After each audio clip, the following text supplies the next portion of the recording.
Second night of a back-to-back for the Toronto Raptors, and the Bulls haven't played since Monday, but there's really no excuse there, as they fall 116-110 to the Bulls at Scotiabank Arena tonight and fall to 16-26 on the year. The problems that we've seen of this Raptor team a lot this year has been the inability to close games. Their late-game offense just looks all kind of wonky, and it showed again today. Now, we'll break that specific part down in a little bit, but let's break down the first three quarters. First quarter, yeah, they couldn't defend to save their life. Both teams couldn't shoot to start. Then Chicago got hot, and the Raptors couldn't really keep up. You're down 11 after one quarter of play.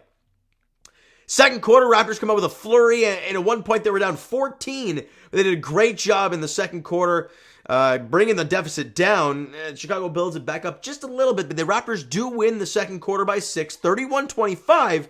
And just like that, you're only down 5 heading into halftime. Not a bad spot to be. In the third quarter, the Bulls kind of build it back up. They get it back to double digits. But again, the Raptors counter and they close the third quarter really strong. And they actually win that quarter by 128-27. And you're going into the fourth quarter only down by 4 points. You're right there. And in the fourth quarter, we see Scotty Barnes do his thing. Takes over, gets the offense in control. Let's fast forward here to the latter part of the fourth quarter, where the Raptors go up by 4. And you're thinking, holy crap, we're up by 4. We're in good shape because they erased the Colby White 3, which helped the Raptors a ton. It was just late. But then this is where things start to fall apart for me. You have RJ miss a wide open 3. I wouldn't say it was wide open, but a 3 that he could have hit. He doesn't get it. He ended the game 1 of 6 from 3. Then I think next possession down the floor, they get a great look for Gary Trent Jr. And you were up by 2 at that point. Could put you up by 5, which is a massive swing. He misses the 3. He ends the game 0 of 4. Then a couple costly Scotty Barnes turnovers. He misses a free throw as well. Just some tough offense down the stretch. And you lose by 6. I think you were up by 4 with like 4 minutes to go. It just tells you how the rest of the game went down. It was not a great finish for this team. It didn't look pretty. And the one question I have, and I love what Darko's done the last couple of days with the passing of his buddy and that play yesterday, the first play of the game, and running it for him. It was just really good for him and a lot of emotions running through the team. You hear about Christian Koloko having a blood clot and it's just his NBA career's in jeopardy. Like, my God, it's just all but sad news right now. But why is Gary Trent Jr. closing this game? Like, I understand 8 of 9 from 3 yesterday, 28 points, a season high. Great stuff. Today, Gary played 29 minutes, had 6 points, 2 boards, 2 assists, shot 3 of 8, 0 of 4 from 3, was a minus 21 on the floor. Why are we closing with him? And in a game where you lost by 6, Quickly and Gary were minus 17 and minus 21, and Thad Young in 14 minutes was a minus 19. That's pretty rough. But why did Gary close this game?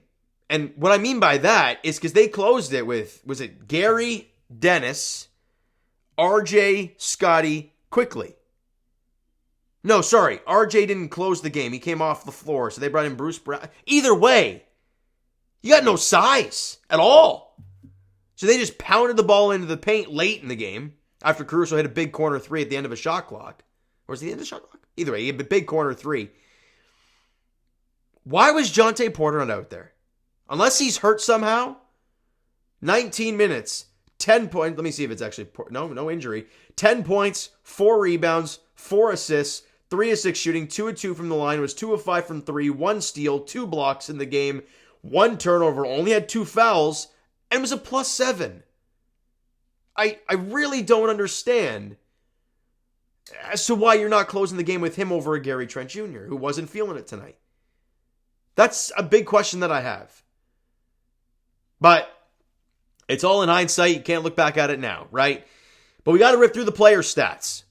Actually, is there any team stats that jump out as like, well, obviously 26% from 3, 10 for 38 ain't good. And they started the game 0 of 9 from 3.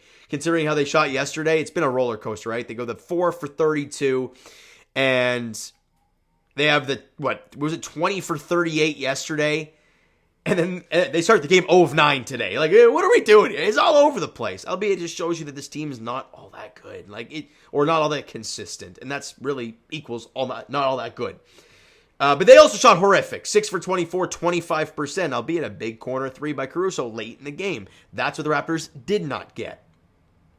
Where else did we lose this game? A big point for me. Where is it? Second chance points. You only lost the offensive boards battle by 2. Yet they beat you 13-5 on the offensive glass. Or on the second chance point, excuse me. Another big thing that I have. The Raptors only had 4 more turnovers. But they won the points off of turnovers 21-7. You didn't make them pay for their mistakes. Every time you got extra opportunities, you really didn't cash in. And they did. It's a big story of the game. And obviously the biggest story is the late game not making shots and turnovers and just ugly stuff down the stretch for the Raptors today. It's what we've seen all year, and it continues to be the thing, right? Let's get these player stats. Scotty Barnes, I hated those 2 turnovers late, but you can't fault the guy. 31, 7, and 6, 11 of 18 shooting, 7 of 9 from the line, 2 of 6 from 3, 3 steals, 3 blocks, 6 turnovers, and 2 of which in the final 4 or 5 minutes of the game. -3 on the floor, but 31, 7, and 6 on an incredible percentage shooting and 3 steals, 3 blocks. That's insane. RJ Barrett struggled shooting the rock today. 17 points, 4 rebounds, 6 assists, 6 of 16 shooting, 4 of 5 from the line, 1 of 6 from 3. Had a steal in the game, was a -5. I'm not going to say Jonte Porter's line again because we already talked about it, and I'm really not sure why he didn't play the fourth quarter, but whatever. Emmanuel Quickly, he struggled tonight. 12 points, 3 rebounds, 3 assists, 4 of 10 shooting, 2 of 2 from the line, 2 of 7 from 3. Had a steal in the game, and as I mentioned, a -17 on the floor. And Gary Trent Jr., I'm not going to mention his numbers again. We already talked about that. Dennis Schroeder didn't really give you that big punch off the bench as we've seen recently. 7 points, 5 assists, 3 of 7 shooting, 1 of 4 from 3, +4, fine. And Bruce Brown acted like the champion bench guy that he is.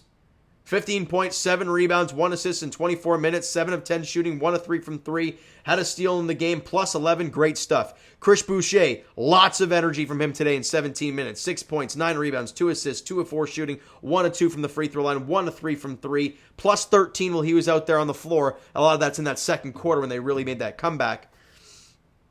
But in the end, you lose another game. It's just... On to the next one, and it's the New York Knicks at MSG. That should be fun.